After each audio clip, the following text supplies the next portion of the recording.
प्रश्न, मैं परमेश्वर से क्षमा कैसे प्राप्त कर सकता हूँ? उत्तर, प्रेरितों के काम 13 का 38 घोषणा करता है कि इसलिए हे भाइयों, तुम जान लो कि इसी यीशु के द्वारा पापों की क्षमा का समाचार तुम्हें दिया जाता है। शब्द क्षमा का अर्थ तख्ती को पोंछकर साफ करना, माफ करना या कर्ज का रद्द कर दिया जाना है। जब हम किसी के प्रति कुछ गलत करते हैं तो हम उससे क्षमा प्राप्त करने का प्रयास करते हैं ताकि हमारे संबंध पुनः स्थापित हो जाएं। क्षमा इसलिए प्रदान नहीं की जाती क्योंकि कोई व्यक्ति क्षमा प्राप्त करने के योग्य है। कोई भी क्षमा प्राप्ति के योग्य नहीं होता। क्षमा प्रेम, दया तथा अनुग्रह का एक कार्य है। क्षमा किसी अन्य व्यक्ति के विरुद्ध कुछ भी ना पकड़े रखने के प्रति एक निर्णय है, चाहे उसने आपके प्रति कुछ भी क्यों ना किया हो। बाइबल हमें बताती है कि हम सबको परमेश्वर से क्षमा प्राप्त करने की आवश्यकता है।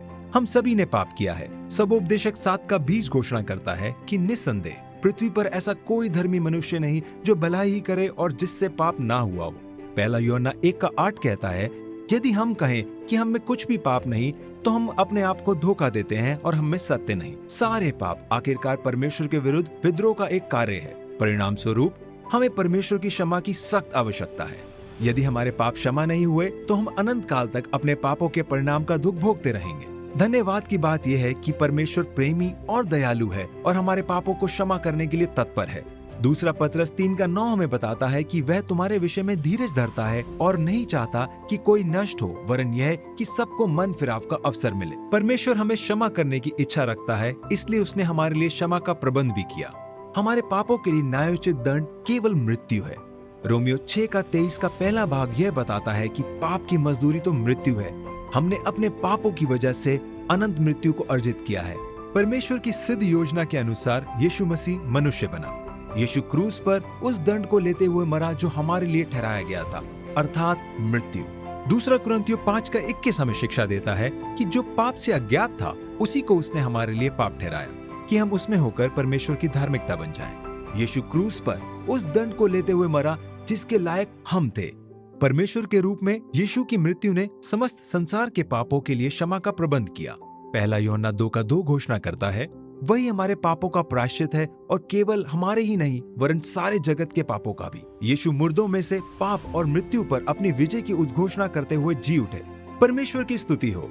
यीशु की मृत्यु और पुनरुत्थान के द्वारा रोमियो 6 के 23 का दूसरा भाग भी पूरा हो गया, जहाँ लिखा है, परमेश्वर का वरदान हमारे लिए प्रभु यीशु मसीह में अनंत जीवन है। क्या आप अपने पापों की क्षमा चाहते हैं? क्या आप अपराधी होने की भावना से ग्रसित हैं और इससे छुटकारा नहीं पा रहे?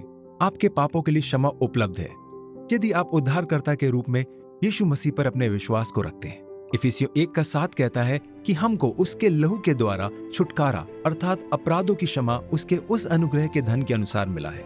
यीशु ने हमारे लिए कर्ज चुकाया ताकि हम क्षमा प्राप्त कर सकें। आपको बस इतना करना है कि आप परमेश्वर से यह विश्वास करते हुए विनती करें कि वह आपको यीशु के द्वारा क्षमा प्रदान करे, क्योंकि यीशु हमारी क्षमा की कीमत चुकाने के लिए मरा और वह आपको क्षमा कर देगा। यूहन्ना 3 का 16 और 17 में यह सुंदर संदेश मिलता है कि क्योंकि परमेश्वर ने जगत से ऐसा प्रेम रखा कि उसने अपना इकलौता पुत्र दे दिया, ताकि जो कोई उस पर विश्वास करे वह नष्ट ना हो परंतु अनंत जीवन पाए। परमेश्वर ने अपने पुत्र को जगत में इसलिए नहीं भेजा कि जगत पर दंड की आज्ञा दे, परंतु इसलिए कि जगत उसके द्वारा उद्धार पाए। हाँ, यह इतना आसान है।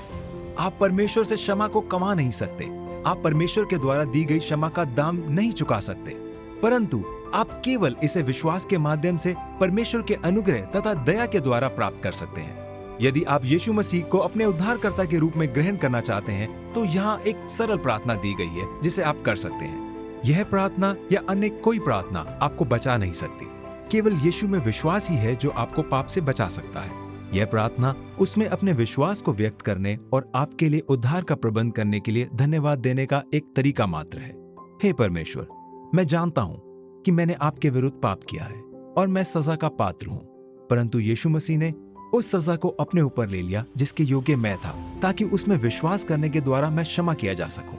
मैं उद्धार के लिए अपने विश्वास को आप पर रखता हूँ। मैं आपके अद्भुत अनुग्रह तथा क्षमा के लिए आपका धन्यवाद करता हूँ। आमीन।